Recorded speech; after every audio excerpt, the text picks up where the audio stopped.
Hi everyone, welcome to Samju Learning. This is Rohit Dagar. UPSC civil services 2023 prelims का exam आने वाला है, notification आ चुका है. The most exciting thing this year is vacancies बहुत अच्छी हैं. 1105 वैकेंसीज़ जो कि पिछले कई सालों से काफ़ी कम वैकेंसीज़ आ रही थी, इस बार बहुत अच्छी वैकेंसीज़ हैं.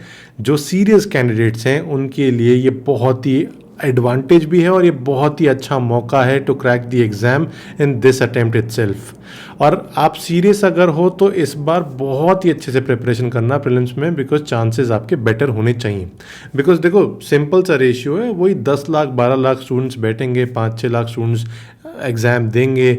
और उनमें से सिंस दिस ईयर 1105 वैकेंसीज़ का मतलब ये है कि लगभग 12 से 13 हज़ार स्टूडेंट्स प्रीलिम्स क्लियर करेंगे. पिछले साल लगभग 10-11 हज़ार कर रहे थे. अब देखो ये जो 2-3 हज़ार एक्स्ट्रा स्टूडेंट्स इस बार प्रीलिम्स क्लियर करेंगे, इसमें आपके आने के चांसेस इंप्रूव हो जाते हैं, क्योंकि प्रोबेबिलिटी का खेल है, जितनी ज़्यादा एडवांटेज हो उतना ही बेटर है. अब कहना आसान है, अब ऐसा भी नहीं है कि बहुत ही इजीली 2-3 हज़ार एक्स्ट्रा चांसेस जो बन रहे हैं, जो एक्स्ट्रा स्टूडेंट्स क्लियर करेंगे उसमें आपका नंबर आ जाएगा. कुछ इंपॉर्टेंट पैरामीटर्स पे आपको काम करना बहुत ज़रूरी है, जिसके बेसिस पे आप सक्सेस अपनी इंश्योर कर सको. Because still 12,000 out of 10 to 12 lakh students is a very poor ratio. But आपको मेहनत तो उस हिसाब से ही करनी है, बिकॉज बहुत सारे लोग बहुत अच्छे तरीके से तैयारी करके प्रीलिम्स क्लियर कर लेते हैं. प्रीलिम्स ट्रिकी इसलिए है बिकॉज मेंस में आप 12,000 में से 3,000 में आना या 3,500 में आना comparatively it is easier. 25-30% chances हैं क्लियर मेंस. और आपके पास बहुत सारे ऑप्शंस हैं कि मेंस में आप जीए से किसी एक सब्जेक्ट में अगर बुरा कर रहे हो तो आप किसी और सब्जेक्ट में कंपनसेट कर पाओ, आप एसए में कंपनसेट कर लो, या ऑप्शन आपका स्ट्रांग है तो आपके चांसेस बहुत अच्छे हो जाते हैं. इंटरव्यू में आगे जाके आप थोड़ा सा इंप्रूव कर सकते हो अगर आपका मेंस क्लियर हो गया है तो. बट प्रीलिम्स में सबके लिए लेवल प्लेइंग फील्ड है. प्रीलिम्स में अगर आपने अच्छे से स्कोर नहीं किया है, सब बराबर क्वेश्चंस आ रहे हैं सबके लिए और सब एक ही तरीके से उसको ऑब्जेक्टिव पेपर को मार्क कर रहे हैं. अगर आपने वहाँ गलतियाँ कर दिया, सिली मिस्टेक्स भी कर दी, 5-6 नंबर या 10 नंबर आपने गड़बड़ कर दिया है, तो you miss the chance, you miss the opportunity of showing your potential in mains. I know a lot of students इनकी मेंस में बहुत अच्छी तैयारी होती है, मुझे लगता है कि यार इसका प्रीलिम्स क्लियर होगा तो ये मेंस में तो फोड़ देंगे, बट प्रीलिम्स क्लियर नहीं होता. ये प्रॉब्लम इसलिए आती है बिकॉज हम प्रीलिम्स को लाइटली ले लेते हैं. हमें लगता है कि मेंस में तो सब्जेक्टिव पेपर है, उसमें अपनी एक बहुत अच्छी प्रिपरेशन होगी, हमारी आंसर राइटिंग की जो आर्ट है उसको बहुत अच्छे से इंप्रूव कर लेते हैं, बहुत पॉलिश कर लेते हैं, मेंस तो क्लियर कर लेंगे, प्रीलिम्स को देख लेंगे. उल्टा होना चाहिए. आप प्रीलिम्स पे अभी बहुत ज़्यादा जोर दो through the 5 steps that I am telling you, और इससे I am sure you will be able to achieve a better score as compare to what you are doing right now in your mock test. अब देखो सबसे पहली चीज़ आपको ये करनी है कि स्टैटिक जो आपके कॉन्सेप्ट्स हैं और जो स्टैटिक लेक्चर्स नोट्स आप जो भी देखते आ रहे हो, इन सब चीज़ों को प्रॉपरली कवर कर लो अभी, बिकॉज अभी आपके पास टाइम है. ये जो स्टैटिक आपका पोर्शन है प्रेडोमिनेंटली पॉलिटी, इंडियन इकोनॉमी या इकोनॉमिक्स जो भी कह लो, स्पेसिफिकली मैक्रो इकोनॉमिक्स पे ज़्यादा फोकस करना. इसके बाद हिस्ट्री में चारों चीज़ें करनी है, एंशिएंट, मिडिवल, मॉडर्न और आर्ट एंड कल्चर. फिर आप ज्योग्राफी और एनवायरनमेंट, ये 5 सब्जेक्ट्स को आप स्टैटिक कॉन्सेप्ट्स ट्रीट करके प्रॉपरली पढ़ लो. इसके बाद you come to the current affairs part. अब करंट अफेयर जो आपकी सेकंड इंपॉर्टेंट पिलर होना चाहिए यहाँ पर, since the exam is in late May 2023, इसका मतलब ये है कि आपको पिछले साल के मई से लेके इस साल के अप्रैल तक तो करंट अफेयर्स प्रॉपरली करना ही है. स्टार्टिंग फ्रॉम 1 मई 2022 टिल 30 अप्रैल 2023 आपको प्रॉपरली करंट अफेयर्स कवर कर लेने चाहिए प्रीलिम्स के लिए. उसके बाद थर्ड पिलर जो कि बहुत ही इंपॉर्टेंट है और आजकल ये ट्रेंड चल रहा है, this is what is being asked in the prelims exam these days, और ये अबंडेंट होता जा रहा है और आगे चल के और भी ज़्यादा पेपर को डिफिकल्ट करेगा. This is the current affairs and static linkage. Generally, UPSC is now asking you questions based on the static portion which is related to the current affairs that is running in the news these days. अब ज़रूरी नहीं है कि current affairs पुराने time के तरीके से आपने पढ़ लिया तो वहीं से ही क्वेश्चन आ जाएगा. उसकी एक लेवल डीप जाके, सिर्फ एक लेवल डीप जाके कॉन्टेक्स्ट और जो स्टैटिक पोर्शन है किस पॉइंट ऑफ व्यू से करंट अफेयर्स न्यूज़ में था, और वो आपके स्टैटिक पोर्शन में बुक में चाहे लक्ष्मीकांत हो चाहे कोई और NCERT हो, वहाँ पे क्या रिलेवेंस रखता है ये करंट अफेयर्स, वो स्टैटिक स्टैटिक लिंकेज बहुत पढ़नी ज़रूरी है, और ये बहुत ही ट्रिकी पार्ट है और ये बहुत ही डिफ़िकल्ट पार्ट है। इसको अच्छे से अगर आप करोगे तो आपका एक वो एज बन जाएगा of 10 to 15 marks as compare to what others would achieve. ये तीसरा पिलर आपका बहुत इंपॉर्टेंट है।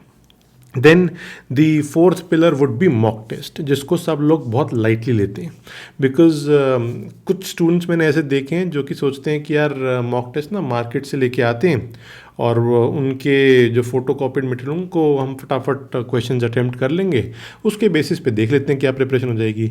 देखो, अगर आपने 1 साल या कुछ लोगों ने 1.5 साल 2 साल मेहनत की है, प्रॉपरली अपने लेक्चर्स नोट्स प्रिपेयर किए हैं, तो आई वुड सजेस्ट यू और आई वुड रिक्वेस्ट यू कि अपना साल बर्बाद ना करो। आप कोई भी, चाहे फ्री टेस्ट हो चाहे पेड टेस्ट हो, चाहे अगर आप कोई टेस्ट सीरीज लेके भी आ रहे हो, ऑफलाइन मोड में भी कर रहे हो, तो उसको प्रॉपरली अटेम्प्ट करके एनालाइज करना बहुत ज़रूरी है। बिकॉज प्रॉब्लम क्या होती है, मॉक टेस्ट तो कर लेते हैं बट उस मॉक टेस्ट में से तो कुछ आता नहीं ऐसा लगता है, और उस मॉक टेस्ट के अंदर से क्वेश्चन अगर रिपीट नहीं हो रहे हैं या कुछ समझ में नहीं आ रहा है या मार्क्स ख़राब आ रहे हैं, उल्टा अपना ही नुकसान कर लेते हैं डिमोरलाइज होके। आप कोई भी टेस्ट सीरीज लो इस दुनिया में, यूपीएससी की, पूरी इंडिया में कोई भी टेस्ट सीरीज लो, उसमें से क्वेश्चंस आएंगे, बिकॉज जनरली अगर किसी अच्छी टेस्ट सीरीज ने पूरे सिलेबस को कवर किया हुआ है और current affairs, relevant current affairs, उनकी स्टैटिक लिंकेज और स्टैटिक टॉपिक्स प्रॉपरली कवर किए हुए हैं, तो वहाँ से क्वेश्चंस आएंगे। कैसे आएंगे? ज़रूरी नहीं है कि एग्जैक्टली सेम क्वेश्चन आएगा, बट ज़रूरी ये है कि किसी ना किसी एस्पेक्ट को पूछा गया होगा उस क्वेश्चन में से। फॉर एग्जाम्पल, किसी एक क्वेश्चन के अंदर कोई स्टेटमेंट है, कोई ऑप्शन है, फिर सोल्यूशन के अंदर 2-3 चीज़ों के बारे में डिस्कशन हुई हुई है। अगर आपने सब प्रॉपरली एनालाइज नहीं किया है, आपकी गलती क्यों हो रही है, कहाँ हो रही है, कोई स्टेटमेंट आपको आती है, ठीक है, आपने आगे बढ़ गए, बट कोई क्वेश्चन सही भी किया है, उसके अंदर किसी स्टेटमेंट को एलिमिनेट किया है, और वो एलिमिनेशन के टाइम पे वो स्टेटमेंट आपको नहीं आती थी, but you could eliminate because you know कि इसको कैसे क्वेश्चन करना है, आर्ट ऑफ आंसर सॉल्विंग या एमसीक्यू सॉल्विंग जिसे कहते हैं। अब यहाँ पे आपने जिस स्टेटमेंट के बारे में नहीं पढ़ा था उसको तो एनालाइज किया ही नहीं, और मान लो कोई क्वेश्चन यूपीएससी प्रीलिम्स में आया और उसी स्टेटमेंट के पॉइंट ऑफ व्यू से या कुछ उसी कॉन्टेक्स्ट में आ गया, तो आप हाफ बेक्ड नॉलेज के साथ गए हो, आप उस कॉन्सेप्ट के ऊपर आए थे बट ध्यान नहीं दिया। 4 ऑप्शंस आपने देखे, एक ऑप्शन जो सही आप जानते हो, बट बाकी जो 3 ऑप्शंस हैं जिनको जैसे कुछ एक रैंडम चीज़ वहाँ पे लिखी हुई थी, आपने देखा कि यार ये चीज़ तो मुझे पता नहीं है। अगर आपने उस पर 1 मिनट लगाया होता just to Google it up और look in your book and understand कि ये वाली चीज़ क्या होती है। For example, if you are talking about let's say the answer to a particular question is something related to article 19, but वहाँ पे कुछ आर्टिकल 371 लिखा हुआ था या वहाँ पे कुछ आर्टिकल 25 लिखा हुआ था, आपको मान लो उसके बारे में नहीं पता था, it would have just taken 30 seconds और 1 मिनट जस्ट खोल के फटाफट देख लेते कि यार ये होता क्यों है, क्यों पूछा हुआ है, क्या ये रिलेटेड है, अच्छा ठीक है, नहीं है। अगर मान लो क्वेश्चन आर्टिकल 25 का आ गया प्रीलिम्स में, तो यू वुड थिंक यार ये चीज़ मुझे याद नहीं थी बट मैंने रिवीजन के टाइम पे इसको चेक किया था और फिर हो गया। तो मॉक टेस्ट करने का फ़ायदा ये होता है कि आपका होराइजन थोड़ा सा बड़ा हो जाता है, आप मल्टीपल एरियाज़ को एक बार देख लेते हो, प्रॉपर होलिस्टिक रिवीजन कर पाते हो। ये एक बहुत ही डिटेल्ड तरीका होता है जिसके बेसिस पे मॉक टेस्ट को एनालाइज करना चाहिए। इसको मैं अच्छे से कवर भी करूँगा on the Samjho app, if you are interested तो आप वहाँ पे जाके देख सकते हो। Then the 5th pillar is about trouble spot identification, उसके ऊपर कैसे काम करना है, एंड मेंटरशिप। अब ट्रबल स्पॉट आइडेंटिफिकेशन, सब लोग सोचते हैं कि अरे यार हमने क्वेश्चन किया, क्वेश्चन में कोई प्रॉब्लम निकल के आई तो हमने उसका सोल्यूशन देख लिया, ठीक है आगे बढ़ जाते हैं। बट क्या आपने ट्रेंड समझने की कोशिश की है? ऐसा हो सकता है कि आपको किसी पर्टिकुलर टॉपिक या पर्टिकुलर चैप्टर या particular section of a subject के अंदर रेगुलरली प्रॉब्लम्स आ रही हैं, क्या वो एनालाइज किया आपने? अगर ऐसा हो रहा है कि आप बार बार एक ही टाइप के क्वेश्चंस पे आके अटक जाते हो और वो आपके पास एक डिटेल समरी हो, तो it would be easier for you to understand your trouble spots and work on them. Time रहते ही उनके ऊपर काम कर लिया जाए, बाद में ये ना सोचा जाए कि यार प्रॉब्लम तो आती है लेकिन ये नहीं समझ में आ रहा कि उसको कैसे ठीक करना है और वो प्रॉब्लम क्या है, कहाँ पर है। इसलिए deep analysis trouble spot identification से होती है। वो एक अच्छी टेस्ट सीरीज, अगर ऑनलाइन टेस्ट सीरीज है तो वो आपको प्रॉपरली करके देगी। कई ऑफलाइन टेस्ट सीरीज भी होती हैं जो कि ऑनलाइन रिपोर्ट्स बना के देती हैं, बट एक होलिस्टिक टेस्ट सीरीज अगर आपने अटेम्प्ट की है तो उसके ना प्रॉपरली आपके रिस्पॉन्सेज अक्रॉस टेस्ट अक्यूमुलेट होकर ग्राफ्स बन जाते हैं। जैसे कि समझो प्रीलिम्स टेस्ट सीरीज में आपने देखा होगा, हम प्रॉपर ग्राफ्स आपको देते हैं जो कि अपडेट होते रहते हैं after each and every question that you attempt, each and every test that you submit. उसके बाद वो ग्राफ्स अपडेट होते हैं और आपको दिखता है कि आपकी प्रोग्रेस किस तरफ जा रही है, ऊपर की नीचे, किसी एक सब्जेक्ट में किस तरफ है, रेड है कि ग्रीन है। ये सब चीज़ें आपको समझो के पोर्टल पे दिख जाएगी। ये जो पिलर्स है ना, जो 5-6 पिलर्स मैं आपको बता रहा हूँ, ये इंपॉर्टेंट इसलिए हैं बिकॉज अगर इनको टाइम रहते आप सॉलिड रखोगे, I can ensure and I can guarantee you कि आपका प्रीलिम्स में स्कोर अच्छा ही आएगा। अगर आप नोटिस करो कि मैं तो बहुत सारे स्टूडेंट से प्रीलिम्स के एग्ज़ाम से पहले बाद में डिस्कस करता हूँ, उनके स्कोर सुनता हूँ। Generally I talk to a lot of students after the prelims exam, क्योंकि स्टूडेंट ना उस टाइम पे काफ़ी ज़्यादा निराश होते हैं और वो आके बताते हैं हमने गलतियाँ क्या की हैं। तो मुझे एक पैटर्न दिखाई देता है, उस पैटर्न से मैं इतना समझ गया हूँ over the last so many years कि वो गलतियाँ पहले ही अपने स्टूडेंट्स को बताना शुरू कर देता हूँ कि देखो ये गलतियाँ जनरली होती हैं, सब लोग करते हैं और आप ये अवॉइड कर लो तो you would be one step ahead the race and ahead the competition. आप देखो जनरली गलतियाँ सब लोग क्या करते हैं, 80 to 90 to 95 की रेंज में ना, जनरली 70 to 85 की रेंज में तो बल्क में स्टूडेंट्स होते हैं। जो बेल कर्व होता है ना, उसकी एवरेज जो रहती है, जो मीडियन मार्क्स जो रहते हैं, मोस्टली 75 to 80 की रेंज में रहते हैं। अब काफ़ी स्टूडेंट्स बोलते हैं कि हमारे पास ना वो बस 3 क्वेश्चन की कमी रह गई, वो बस 4 क्वेश्चन की कमी रह गई। ऐसा कभी भी नहीं होगा कि वो 4 क्वेश्चन अलग से आपको पता होंगे। ये प्रॉब्लम जो रहती है जनरली इन्हीं 5 पिलर्स की होलिस्टिक कवरेज ना होने की वजह से ही वो 10-15 नंबर की कमी रहती है। और जो स्टूडेंट्स टाइम रहते कॉन्फिडेंस लेवल अपना बिल्डअप कर लेते हैं, वो सिली मिस्टेक्स अवॉइड करते हैं बिकॉज कॉन्फिडेंस उनका एक ऑप्टिमम लेवल पे होता है। उनको लगता है कि अरे यार जो होगा देख लेंगे, एक सेटिस्फैक्शन होती है कि प्रिपरेशन हमने अच्छी की है, अब इस अच्छी प्रिपरेशन के बेसिस पे जो होगा देख लेंगे। ये बहुत इंपॉर्टेंट है and eventually this is what helps you gain those extra marks. और वो कॉन्फिडेंस कैसे बनेगा? By rigorous practice and ensuring these 5 pillars are strong. अब काफ़ी सारे ऐसे स्टूडेंट्स हैं जो कि पहला अटेम्प्ट दे रहे हैं, पता नहीं है कैसे करना है, पिछले अटेम्प्ट दे चुके हैं अभी तक प्रीलिम्स क्लियर नहीं कर पाए हैं, या वर्किंग कैंडिडेट्स हैं, टाइम की कमी है। इन सब के लिए मैंने एक सोल्यूशन काफ़ी पहले शुरू किया था, अबाउट 3-4 ईयर्स, 5 साल हो गए शायद। SPR सीरीज शुरू की थी हमने, समझो प्रीलिम्स रिवीजन। यूट्यूब पे एक सीरीज़ होती थी कि यार अगर आपको प्रॉब्लम हो रही है, सिंपली यूट्यूब की कुछ वीडियोस होती थी, अबाउट 8 to 10 वीडियोस, और वहाँ से 10 से 12 क्वेश्चन हर साल आ रहे थे। और फिर एक डिमांड बनी कि सर अगर आप हो सके तो एक प्रीलिम्स क्रैश कोर्स लेके आओ जहाँ पे थोड़ी एलैबोरेट डिस्कशंस हो सकें, प्रॉपरली हम डिस्कस कर सकें सिलेबस को, और कवरेज अगर कंप्लीट होगी तो हमारा थोड़ा भला हो जाएगा। तो इसलिए हमने पिछले साल SPR प्लस सीरीज़ शुरू की, समझो प्रीलिम्स रिवीजन प्लस। यहाँ पे बहुत सारे फीचर्स हमने दिए और एक रिगरस क्रैश कोर्स चलता है 2-2.5 महीने के लिए। इस साल उसको 3 महीने चलाएंगे और उसमें आप पूरा सिलेबस कवर करते हो। और ये जो 5-6 पिलर्स मैं आपको बता रहा हूँ, इसको सॉलिड रखने में और इसको बहुत स्ट्रॉन्ग रखने में आपकी मैं पर्सनली हेल्प करता हूँ। एक लिमिटेड बैच होता है और इसमें हम कैसे काम करते हैं, बेसिकली पहले हम स्टैटिक लेक्चर्स को कवर करेंगे, नोट्स मिलेंगे आपको बहुत ही डिटेल्ड, आपको कुछ एक्स्ट्रा पढ़ने की ज़रूरत नहीं है। एक प्राइवेट टेलीग्राम चैनल होगा जहाँ पे मैं आपको डेली सीक्वेंस में चीज़ें बताता रहूँगा कि अब आपको ये करना है, अब आपको ये करना है। और आपको ना दिन में जस्ट 2 से 3 घंटे लगाने होते हैं उस क्रैश कोर्स पे। 2 घंटे के आसपास या 2.5 घंटे के आसपास लेक्चर आपको देखना होता है, आधा पौना घंटा आपको नोट्स पढ़ने होते हैं। जनरली स्टूडेंट ना लेक्चर देखते देखते साथ साथ नोट्स पढ़ रहे होते हैं।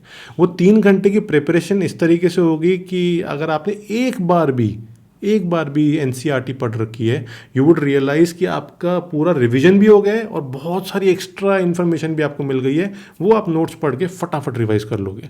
And once you spend about 15 to 20 hours a week which is easy for everyone, फिर आपको सैटरडे संडे को मॉक टेस्ट देने होते हैं, जिसमें 35 मॉक टेस्ट मैं आपको इसमें दूंगा क्रैश कोर्स में। और सैटरडे संडे का आपका टारगेट होगा जिसमें आपको मॉक टेस्ट अटेम्प्ट करके मुझे रिपोर्ट टेलीग्राम पे भेजनी है। और वो ग्राफ जो होंगे उसके बेसिस पे I will suggest a unique path for you कि आपकी गलतियाँ कहाँ हो रही हैं, इसको देखो समझो और इसके बेसिस पे you need to move ahead. ये बहुत ही इंपॉर्टेंट है। अब दूसरी जो पिलर मैंने आपको बताया था कि आप करंट अफेयर्स के लिए यहाँ पर लेक्चर्स होंगे, पूरे साल की करंट अफेयर्स के नोट्स होंगे।